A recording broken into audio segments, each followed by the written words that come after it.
Hello mga ter. So today magawa tayo ng letter cut out mga ter, kay may nagpagawa man sa atin. Kung napapansin niyo mga ter, may ginamit ako diyan. Hindi ko alam kung electric ba yan kasi hindi man siya nakasaksak ba, di battery man siya.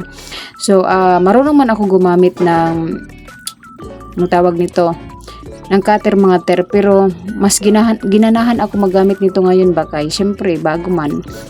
Pero hindi man gid siya bago. Bago ko lang ginamit pero matagal na to sa akin, kay ngayon ko pa man lang nahanapan ng battery. Meron din akong electric cutter mga tere, yung nakasaksak talaga siya ba. Madali din siyang gamitin kay mabilis kang matapos.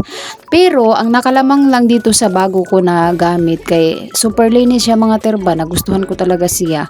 Malinis man din yung electric cutter pag ginamit ko yun. Pero mas malinis talaga to siya. Tapos mas madali ito gamitin. Kaya tinistingan ko talaga. Ang isa sa nagustuhan ko sa cutter na ito mga ter, kay very satisfying siya ba.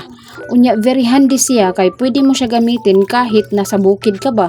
Yung mga lugar bito na walang kuryente, pwede man ka maggamit ng walang kuryente nito, kay di battery man siya. Pero feeling ko mga ter, hindi ito magtagal sa akin, kay disposable man siya mga ter. Pero all in all mga ter, maganda talaga siya. Grabe na ang naitulong nito sa akin ba. At kahit magiba ito sa akin mga ter, magbili pa rin ako kay malaki talaga ang naitulong nito sa akin mga ter, lalo na sa aking mga decoration setup. Kaya super like ko na talaga ang materials na ito mga ter.